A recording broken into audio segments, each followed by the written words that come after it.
Good morning, Copper Basin. Today is Wednesday, April 6th. I'm Kimmy. I'm Elizabeth, and on today's show we'll be talking about Hobbits, overeager fans, and fire permits. And we are having technical difficulties, so let's get the show started. Okay. Took him a minute.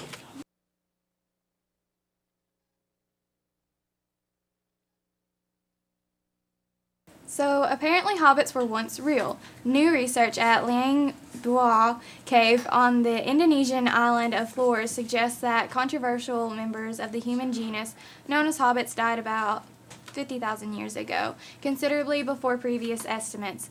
This revised timeline doesn't erase uncertainty about the evolutionary origins of these controversial Indonesian humanoids, nor will the new evidence resolve a dispute about whether hobbits represent a new species, Homo florecinus, or were small-bodied Homo sapiens.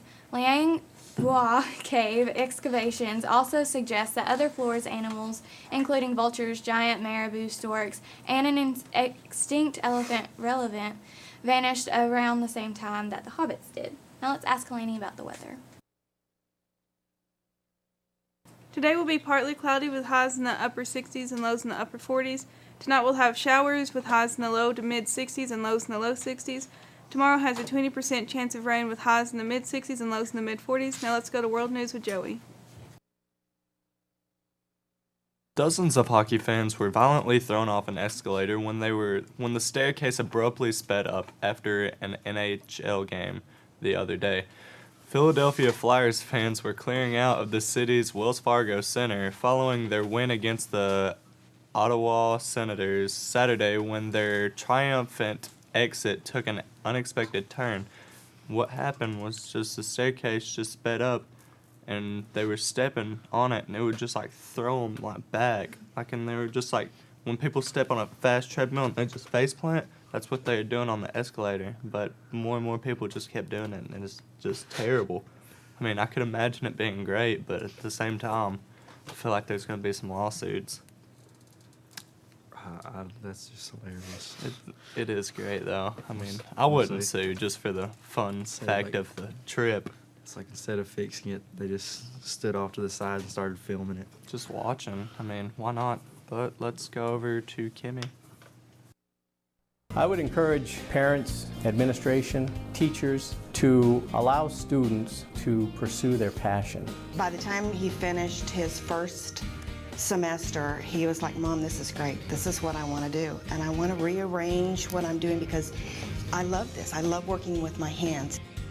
When you're done with high school, when you walk away in June, where are you going? We really, really have to be the ones to get that word out there to the kids. Everyone in this world has a purpose in life.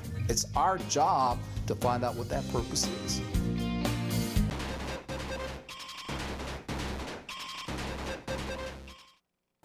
As many high school seniors have been discovering, getting accepted by a top-tier U.S. college is no easy task. Young applicants have to crush their ACTs or ACTs, write stellar essays, show impressive grades in challenging courses, have a full slate of extracurricular activities, ace the interview, and hope that something in their application packet helps them stand out from everyone else. Harvard just announced its most competitive admissions year ever.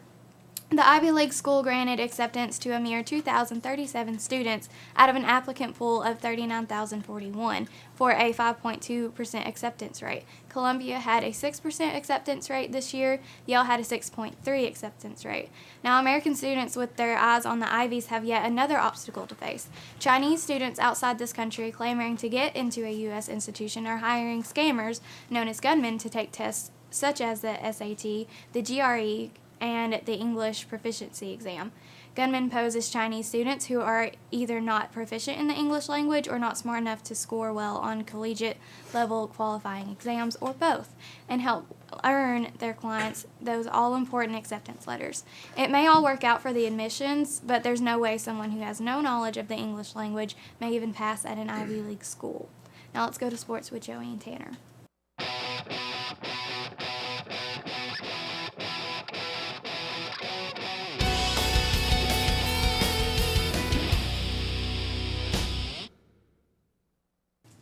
Hello everybody, welcome to Sports. I'm Joey. And I'm Tanner. We have a doubleheader against Hiwassee Dam tomorrow, so everybody come out and support. It should be a really good game.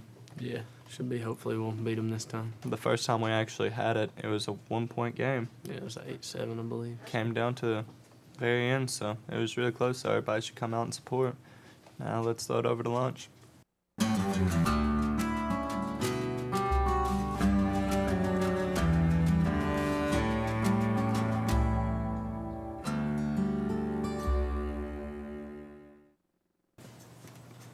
Today's lunch in line 1 will be chicken hamburger, fries, corn, applesauce, fruit, and milk. In line 2, we'll be having chicken sandwich, fries, carrots, fruit, and milk. Breakfast in line 1 will be breakfast pizza, orange juice, and milk. In line 2, we'll be having grape parfait, orange juice, and milk. That's all for lunch and breakfast. Now the local news with Elizabeth. We're all across the map, down city streets and old dirt roads. We're the fabric of this nation, and we're a nation all our own.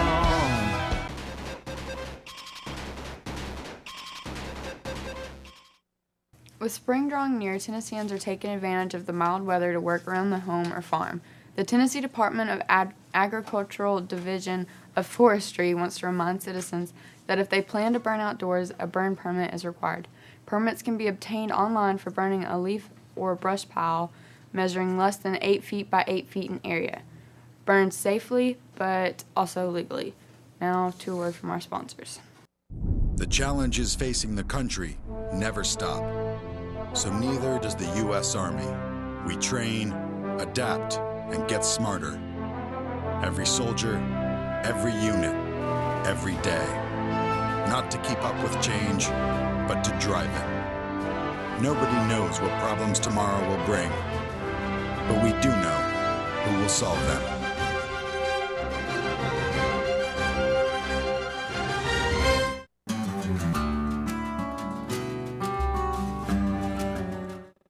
I'm Elizabeth. And I'm For Colton. today's announcements, BEP funds must be spent by April 15th. April 30th is prom. Also, seniors, do not forget to log in your community service hours. April 19th is the ACT. And there are no birthdays today. So that's all we have for today. And we'll see you tomorrow on CBTV News at 9.